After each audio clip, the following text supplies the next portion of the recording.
Selamat pagi, selamat bertemu kembali ya teman-teman. Untuk hari ini kuliah metodologi penelitian. Walaupun kuliahnya diselenggarakan secara virtual, tapi saya harap kita tetap kompak, tetap semangat, dan tetap jaga kesehatan ya. Ini yang utama. Jadi kesehatan itu faktor utama dalam segala aktivitas.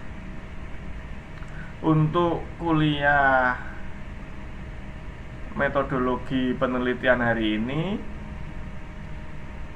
kita tidak bisa melakukannya via Zoom meeting, tapi hari ini akan saya live streaming sehingga teman-teman masih bisa mengikuti perkuliahan ini secara live. Sekiranya nanti ada pertanyaan atau ada kendala atau mungkin kekurangpahaman dalam memahami materi yang saya sampaikan, saya harap teman-teman menyampaikan dan mengungkapkan apa yang menjadi kendala tadi ke dalam kolom komentar, sehingga kolom komentar yang ada di live chat bisa terbaca dan saya bisa menjelaskan ulang apa yang saya sampaikan. Materi hari ini masih tetap mengacu pada materi minggu-minggu yang lalu, yaitu tentang teori dan konsep dalam penelitian. Nah, harus kita ketahui teori dan konsep itu seperti apa. Teori sendiri itu apa, konsep itu sendiri apa, harus kita ketahui secara pastinya. Tentunya teori dan konsep ini harus kita ungkapkan, harus kita bahas setelah masalah dalam penelitian kita itu kita temukan.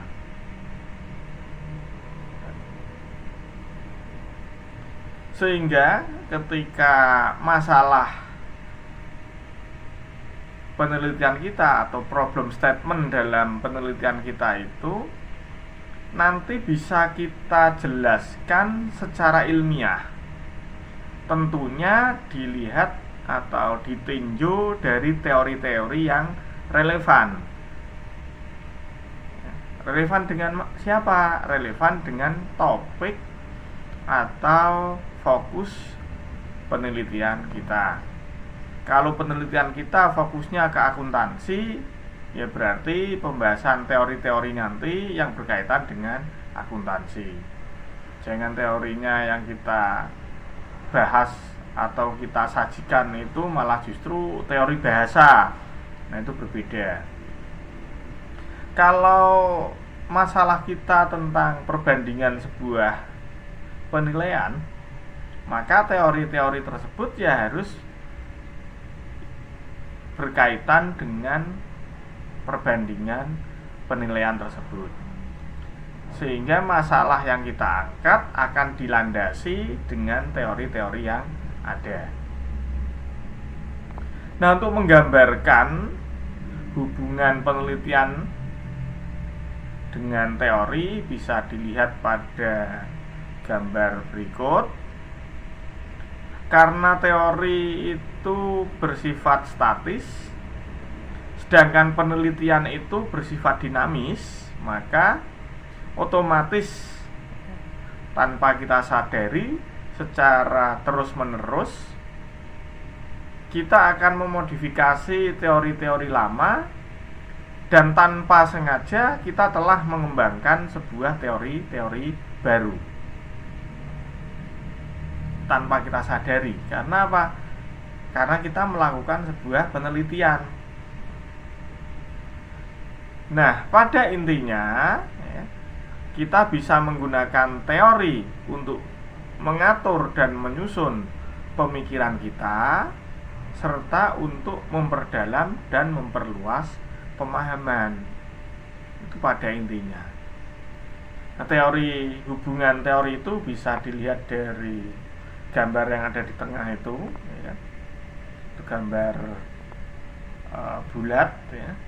Jadi pengembangan teori itu akan mendasari sebuah penemuan teori, lalu penemuan teori itu akan diolah, dibahas, didiskusikan dalam komunitas akademik, maka akan menjadi sebuah teori baru.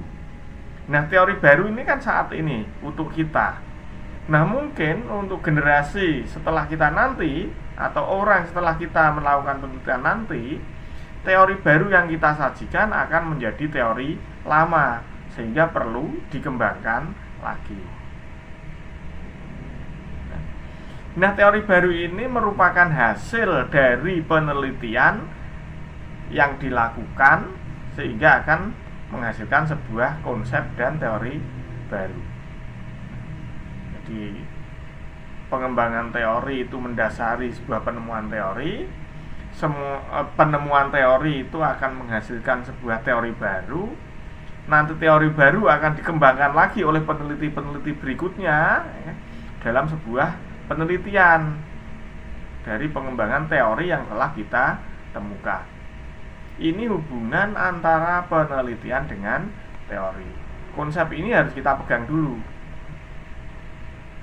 Nah, sehingga teori itu merupakan jaring-jaring untuk menangkap apa yang kita sebut sebagai dunia. Jadi kita mencoba melihat isi dunia, kita tangkap, tentunya yang berkaitan dengan topik penelitian kita. Itu yang disebut teori. Nah, dasar teori itu sendiri adalah serangkaian konsep-konsep, penjelasan-penjelasan, dan prinsip yang teratur dari beberapa aspek pengalaman manusia dalam fenomena yang terjadi. Fenomena di lingkungan sekitar kita itu kejadiannya seperti apa? Nah, teori itu bisa sebagai teori abstrak, ataupun teori itu bisa sebagai teori konstruk. Kalau teori itu sebagai teori abstrak, teori itu akan mereduksi pengalaman ke dalam serangkaian kategori. Dia akan direduksi, akan diambil, akan diserap, dan meninggalkan kategori yang lain. Ya, kalau kita mau memakai teori itu sebagai teori abstrak, maka teori-teori itu akan kita pisah-pisah berdasarkan kategori. Nah, kategori yang kita perlukan kita ambil, kategori yang tidak kita perlukan akan kita tinggalkan. Nah, kategori-kategori ini bisa berupa pola, bisa berupa hubungan, atau bisa juga berupa variabel. Ini sebagai teori abstrak. Sedangkan untuk teori itu sendiri sebagai teori konstruk, teori adalah hasil konstruksi manusia untuk menjelaskan sesuatu yang terjadi di dunia ini. Jadi pandangan-pandangan, persepsi-persepsi, opini-opini dari seluruh manusia yang ada tentang fenomena yang terjadi. Ini namanya sebagai teori konstruk. Jadi teori itu bisa dilihat sebagai teori abstrak, teori itu bisa dilihat sebagai teori konstruk. Ini gambar dari teorisasi, bisa dilihat, ya. The process of systematically formulating and organizing. Jadi organisasi formulasinya itu seperti yang ada di gambar itu, ya, organizing idea to understand a particular phenomenon. Jadi untuk menggambarkan sebuah fenomena yang terjadi. Nah, kemudian untuk strategi teori itu sendiri, teori mana yang relevan dengan penelitian Anda, nanti teman-teman itu nanti diambil.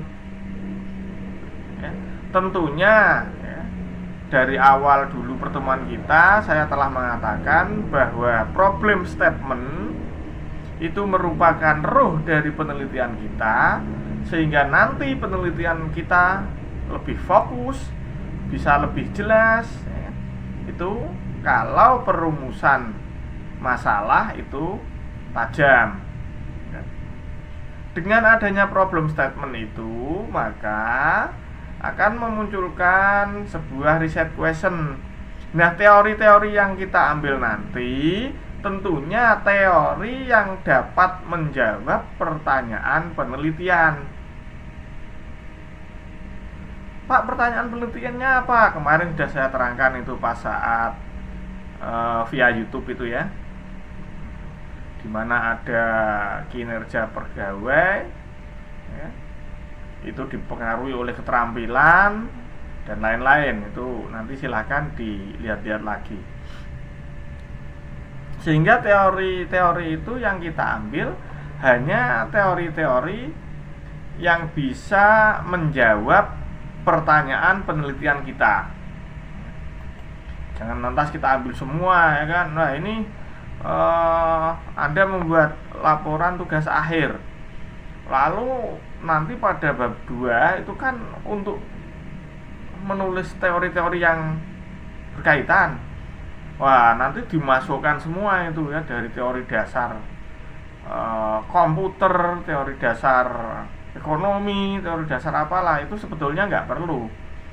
Yang perlu kita masukkan ya teori yang relevan dengan penelitian kita, teori yang dapat menjawab pertanyaan penelitian kita.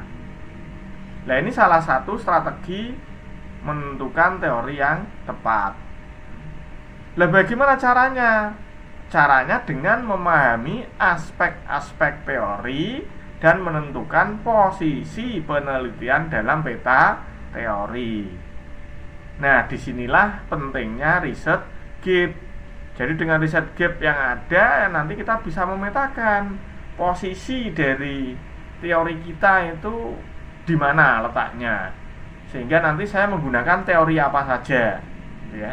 Tentunya kalau teman-teman mengangkat topik bidang akuntansi, ya teori-teori akuntansi yang diangkat topiknya. Kalau membuat sistem, ya kan, berarti ya sistem itu sendiri seperti apa, baru nanti melibatkan sistem itu, kemudian baru teori akuntansinya. Nah, sekarang kita melihat aspek dari teorinya. Memahami aspek teori itu mencoba menjelaskan masalah tersebut dari aspek teori yang relevan. Nah, aspek teori bisa kita lihat dari 4 bagian ya. Dari arahan berteori, level of analysis ya. Terus kemudian fokus teori, lalu bentuk penjelasannya seperti apa. Nah, sekarang kita lihat satu-satu arah berteori. Yang pertama deduktif, karena memang nanti ada 2 nih, induktif dan deduktif. Nah, yang deduktif itu merupakan pendekatan dalam mengembangkan dan menegaskan suatu teori yang dimulai dengan konsep abstrak tadi ya. Kita mengambil bagian-bagian tertentu, bisa pola, bisa variabel ya, atau bisa hubungan ya kan. Lalu hubungan teoritis yang mengarah pada bukti empiris itu kita buat yang lebih konkret. Ini yang deduktif. Sedangkan yang induktif itu pendekatan untuk mengembangkan atau menegaskan suatu teori yang dimulai dengan bukti empiris ya. Kalau deduktif ya, dimulai dengan konsep abstrak ya.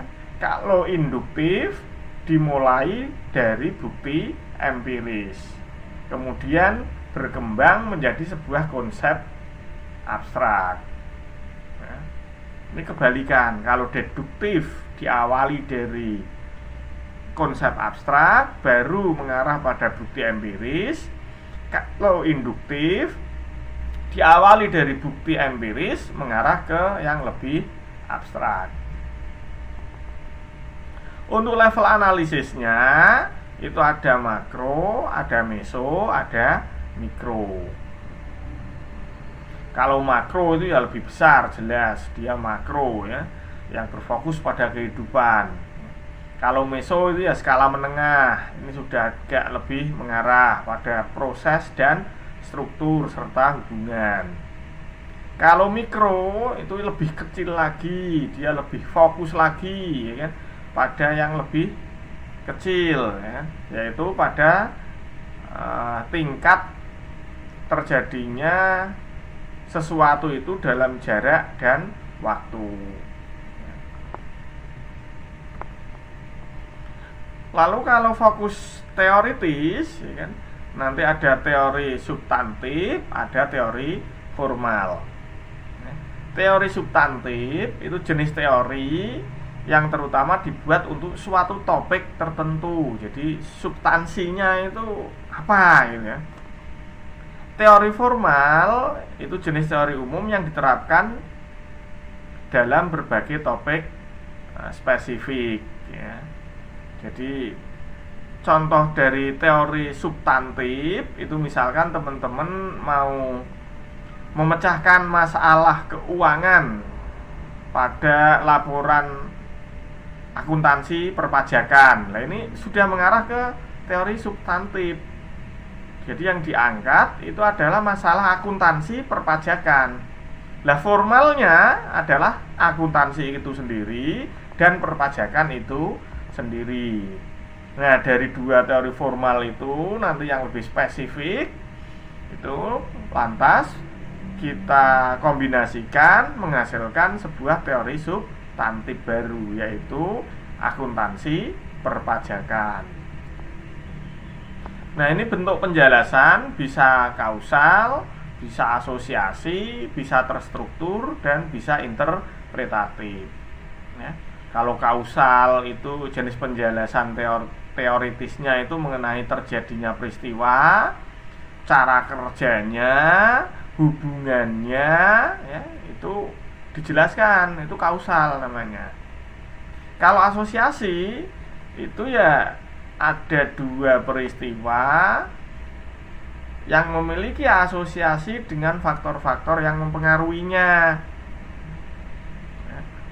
Faktor X dipengaruhi oleh Y, A, B, C ini dipengaruhi oleh X, Y, Z. Nah, itu asosiasi namanya. Kalau penjelasan terstruktur itu jenis penjelasan mengenai alasan terjadinya peristiwa.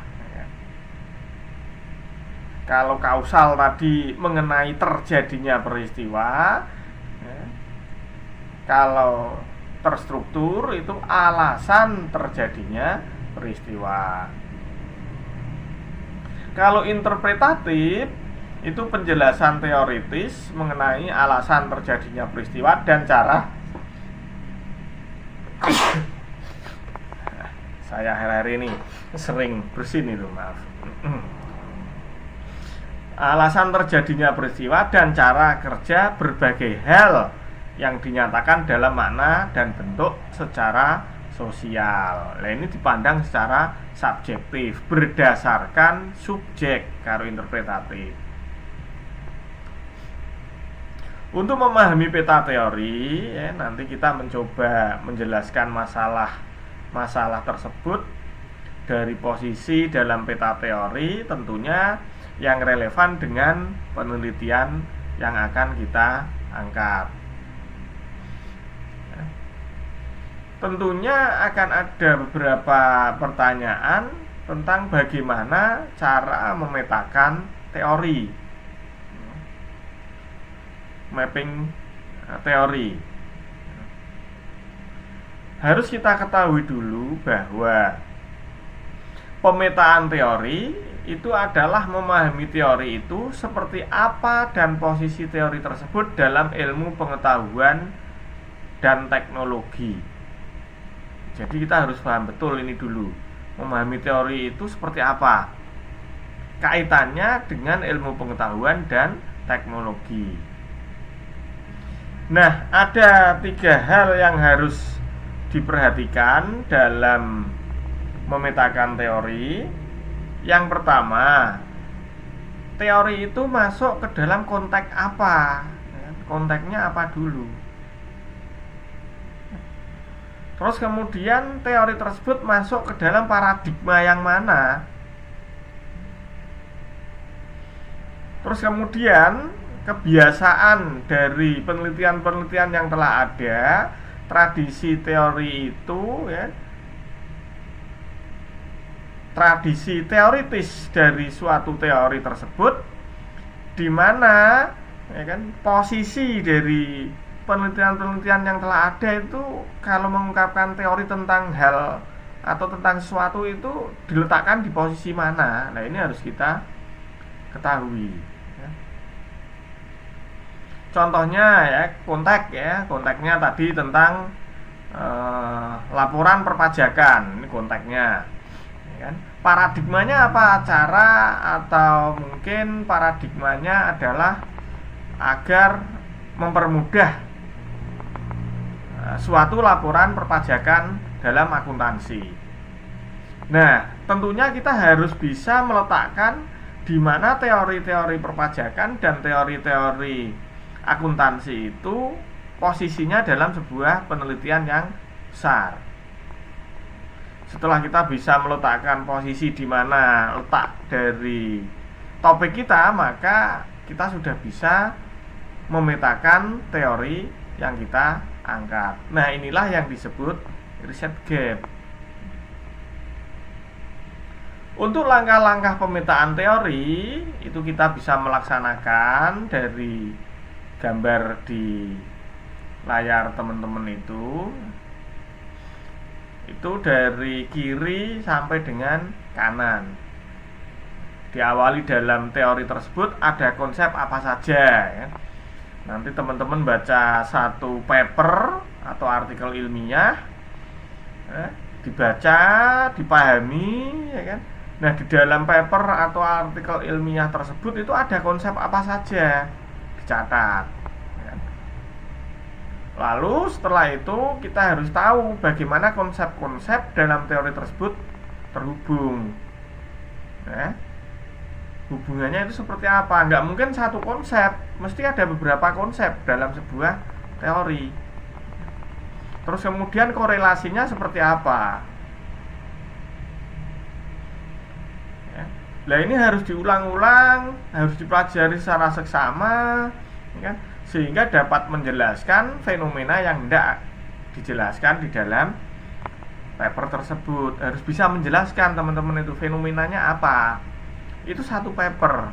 Nah, padahal untuk membuat sebuah penelitian kita harus lebih dari satu paper, nggak mungkin hanya satu paper. Nah, itulah sulitnya sebuah penelitian. Makanya saya bilang di awal bahwa penelitian itu sulit tapi menyenangkan ya. Bagi orang yang mengatakan wah penelitian mudah, tinggal tulis, tinggal copy, tinggal paste, nah itu mesti dia kurang bisa memahami arti dari sebuah penelitian. Nah, setelah itu ketemu ya kan, kita bisa menjelaskan fenomena-fenomenanya, kita bisa memapping konsep-konsepnya, kita bisa menjelaskan hubungan-hubungannya. Nah, baru kita bisa memberikan asumsi teoritis yang terdapat dalam teori. Nah, asumsi kita apa? Sehingga kita bisa memberikan sebuah kalimat, kita bisa memberikan sebuah pandangan, kita bisa memberikan sebuah opini. Lantas, fenomena-fenomena yang menjelaskan teori tersebut apa saja?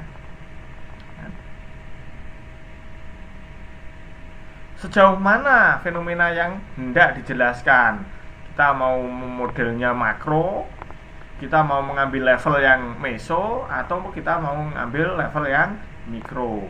Apakah bisa semuanya, Pak? Bisa ya kan? Makro itu secara menyeluruh, katakanlah pertumbuhan ekonomi. Nah, pertumbuhan ekonomi itu bisa dilihat secara makro, keseluruhan, hal-hal yang berpengaruh dan lain sebagainya. Meso, middle, tingkat menengah. Mikro, lebih kecil lagi. Setelah itu baru ketemu konteksnya apa. Ini peta teori. Ini peta teori nggak begitu kita perhatikan lah. Ini terus bagian-bagian dalam teori, ada asumsi, hubungan, konsep, dan unit analisis. Untuk masalah ini, gambar yang asumsi, hubungan, konsep, dan unit analisis sudah saya terangkan minggu kemarin kalau tidak salah. Ya, asumsi kita skip aja. Hubungan, ya, proposisi, hipotesis ini juga sudah kita terangkan di minggu yang lalu. Ini unit analisisnya, ya, ini konsep penelitian, ya. Konsep penelitian atau konsep adalah unit mendasar dari teori. Ingat, konsep dari kemarin yang saya terangkan dari gambar tadi ada konsep, hubungan, unit analisis, teori. Jadi konsep itu sendiri adalah unit mendasar dari teori. Nah, teori itu apa? Teori itu sesuatu yang bisa menggambarkan dalam fenomena yang real di dalam dunia nyata. Itu teori. Nah, konsepnya itu adalah yang mendasari teori tadi. Sehingga konsep teoritis adalah ide yang dapat diungkapkan sebagai simbol dalam kata-kata. Berarti intinya sebuah simbol yang dapat dinarasikan. Atau kita mau pakai definisi lain, yaitu konsep adalah sebagai gagasan yang dipikirkan secara dalam, secara matang, sehingga dapat didefinisikan dengan cermat dan menjadi eksplisit dalam suatu teori. Sehingga dengan demikian konsep itu bisa ditarik sebuah kesimpulan bahwa konsep itu terdiri dari dua bagian utama, yaitu simbol dan definisi.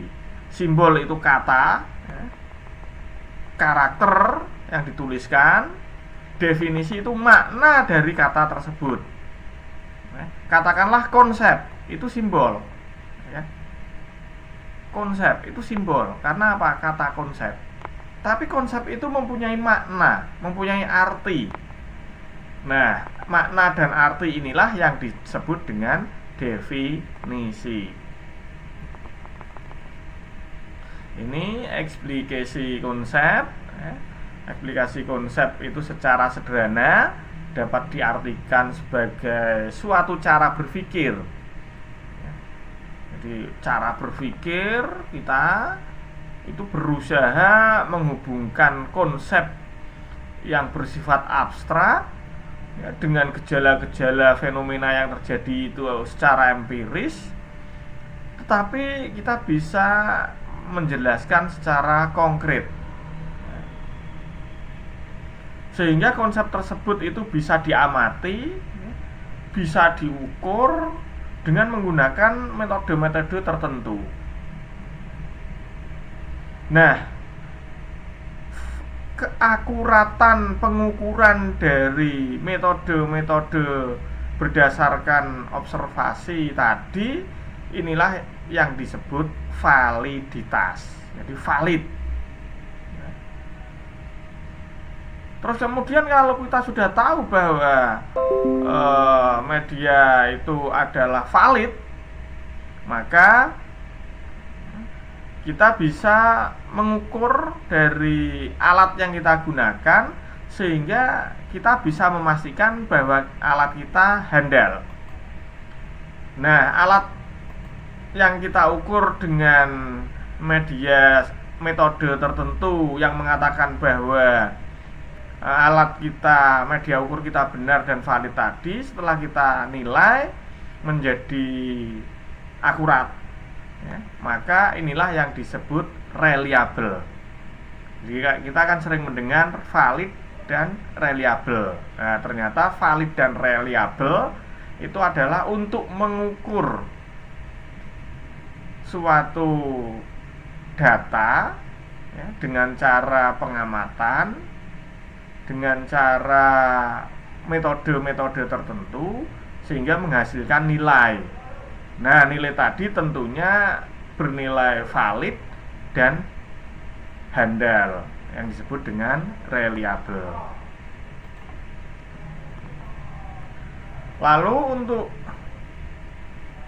menjelaskan komponen-komponen penyusun teori dan menerjemahkan dalam sebuah penelitian, itu nanti hasilnya berupa riset konsep. Jadi setelah kita nanti berhasil menyelesaikan penelitian kita, maka hasil dari penelitian kita itu merupakan riset konsep atau konsep dari sebuah penelitian.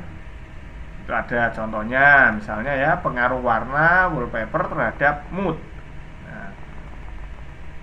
Nah, tentunya di sini akan menjelaskan semua konsep dari variabel X dan variabel Y. Pengaruhnya warna terhadap mood itu seperti apa? Warna itu X dan moodnya itu adalah Y. Warna wallpapernya itu X, sedangkan mood dari orang itu Y. Lah, pengaruhnya itu nanti seperti apa? Nah, ini semua konsep-konsep untuk bisa mengukur dan mengetahui ini, maka kita harus mempelajari dulu konsep atau teori tentang warna, teori tentang wallpaper, dan teori tentang mood seseorang gitu ya. Jadi seperti itu. Untuk konsep riset itu yang pertama harus merupakan sebuah tema. Yang kedua, konsep harus memiliki definisi yang eksplisit dan mapan. Yang ketiga, konsep dapat menguraikan apa yang ingin kita ukur dan kita analisa. Nah, untuk analis alat ukur nanti ya dalam sebuah konsep, alat ukur itu nanti bisa disesuaikan dengan definisi konsep tersebut. Nah, definisi konsep kalau sudah salah dari awal, maka dalam hal penelitian kita nanti kita juga akan mengukur hal yang salah. Nah, kalau hal yang kita ukur itu salah, ya berarti hasil penelitian kita juga akan salah. Itu balik pada materi-materi awal kita dulu. Ya, ada ketepatan masalah, ya, masalahnya benar, solusinya benar. Ini penelitian yang baik. Ada rumusan atau permasalahan yang salah, tapi solusinya benar. Nah, ini penelitian yang coba-coba. Jadi kita coba-coba saja. Ya, ada yang rumusan masalahnya benar, tapi solusinya salah. Nah, ini orang yang tidak mengerti. Ya. Jadi dia bingung, tahu permasalahannya, tapi tidak bisa menyelesaikan dengan solusi-solusi. Ini orang yang bingung. Ya. Tapi ada pula ya, dengan rumusan masalahnya sudah salah, ya kan? Penyelesaian solusinya pun juga salah. Nah, ini yang orang yang dianggap sebagai peneliti abal-abal. Nah, kebanyakan kan ada di sini nih orang-orang ini yang meneliti abal-abal ini yang harus kita waspadai. Karena apa? Merumuskannya masalah sudah salah, solusi yang diberikannya juga salah. Ini namanya penelitian abal-abal. Yang pertama tadi itu adalah orang yang benar dalam melakukan penelitian, ya, rumusannya benar, solusi benar. Yang kedua, permasalahannya benar, solusinya salah, ya, ini orang yang bingung. Yang ketiga, ya, rumusannya salah, solusinya benar, ini orang yang beruntung, ya. Nah, ini yang terakhir, masalah penelitiannya, rumusannya salah, solusinya salah. Inilah yang disebut penelitian abal-abal. Nah, konsep yang ideal itu yang konsep yang sifatnya abstrak untuk sebuah riset ya, sehingga teori-teori yang diambil nanti berlaku umum. Ya. Terus kemudian lebih menyempit lagi, konsep harus dapat dioperasionalisasikan. Lebih menyempit lagi, konsep harus memiliki makna dan definisi yang jelas dan akurat terhadap penelitian kita. Lebih fokus lagi ya, istilah teknis dalam konsep harus dipahami secara jelas ya. Ini. Jadi lebih menyempit, lebih fokus sehingga penelitian kita betul-betul tajam dan mengarah. Eksplikasi konsep tadi sudah dibahas ya, analisis makna dan empiris tadi, empirical analysis sama meaning analysis. Ya, ada deduktif, ada induktif tadi loh.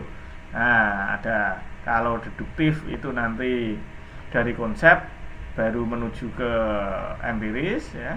Kalau yang induktif itu dari empiris, bukti empiris baru nanti mengarah ke sebuah konseptual yang sudah dibahas tadi. Contohnya ya, eksplikasi konsep ini contohnya cantik. Nah, ini ada definisi cantik ya. Nah, definisi cantik ini kan menimbulkan makna yang macam-macam. Tergantung dari mana kita membahas. Apakah fisik itu hanya satu-satunya tolak ukur? Apakah cantik itu cantik wajahnya? Apakah cantik itu yang berbudi luhur dan bagaimana?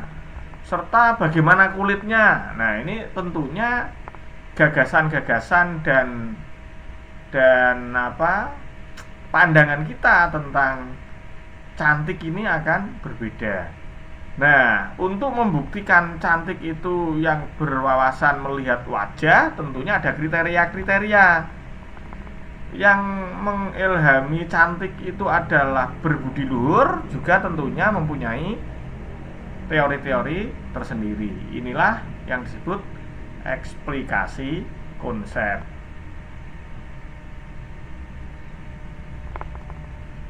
Ini langkah eksplikasi konsep ya kan, buku intinya kita sering membaca lah, kuncinya itu di kegemaran kita membaca. Biasakan kita itu membaca artikel-artikel ilmiah yang ada di jurnal-jurnal. Tentunya tidak semua artikel ilmiah itu sesuai dan baik gitu ya. Kita harus bisa memilih dan memilah mana yang sesuai dengan penelitian kita, mana yang tidak sesuai dengan penelitian kita. Seandainya sesuainya pun ya kan, mana yang baik untuk penelitian kita, mana yang tidak baik untuk penelitian kita. Karena tadi ya, dalam membaca artikel ilmiah ingat, ketepatan rumusan masalah ya kan, benar, dan solusi yang ditawarkan adalah benar. Ini yang harus kita baca, jangan yang lain. Ketiga kriteria tadi, yang beruntung, yang abal-abal itu jangan ya.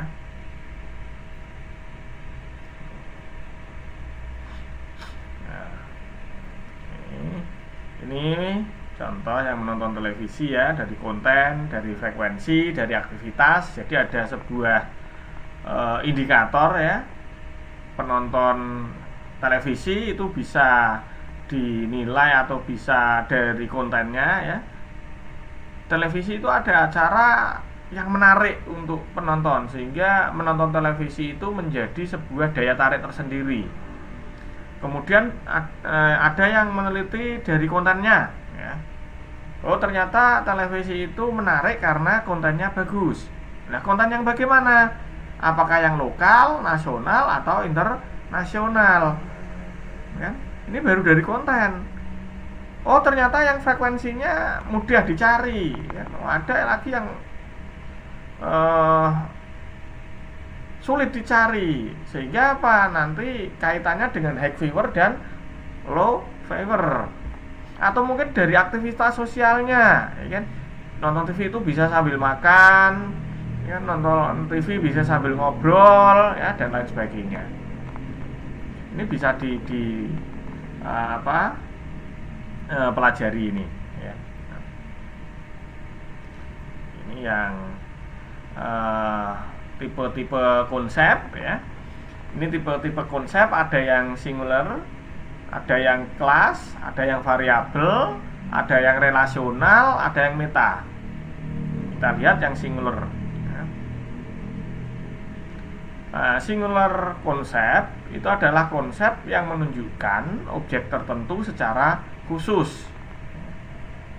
Ya, tadi yang saya jelaskan tadi, ada cantik, ada langsing, ada manis, imut, ya kan? Itu singular.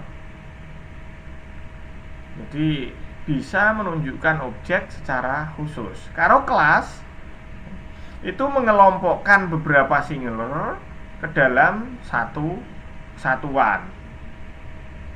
Ya, contohnya cantik ya. Cantik bisa dilihat dari bentuk fisik gitu ya. Terus kemudian jenis kelamin. Jenis kelamin nanti bisa dikelompokkan antara laki-laki dan perempuan. Ya. Ini yang saya bahas antara laki-laki dan perempuan. Kalau yang bukan laki-laki dan bukan perempuan itu saya nggak tahu itu. Karena sekarang itu tren-trennya transgender itu. Tapi saya tidak mau mengelompokkan itu karena itu membingungkan otak kita dalam berpikir. Ya. Jadi ya jenis kelamin laki-laki dan perempuan ini namanya kelas. Kalau variabel ya, terdapat dimensi yang berbeda. Harga itu berubah-ubah. Jadi kalau kita menggunakan variabel itu berarti value-nya itu bisa berubah-ubah. Ya. Contohnya harga minyak goreng kemarin sempat 14.000, sekarang naik lagi 50.000 kan gitu. Ini kan berubah. Ya. Terus kemudian kalau relasional itu menggambarkan hubungan. Ya. Hubungan itu bisa negatif, bisa positif, atau bisa pengaruh. Ya, pengaruhnya nanti kuat sekali, pengaruhnya signifikan, pengaruhnya parsial, sebagian. Nah ini relasi namanya. Jadi kita mengukur hubungan antar variabel-variabel ya. Kalau meta itu adalah konsep dengan banyak dimensi ya. Intinya konsep yang rumit ini ya. Konsep yang rumit ini.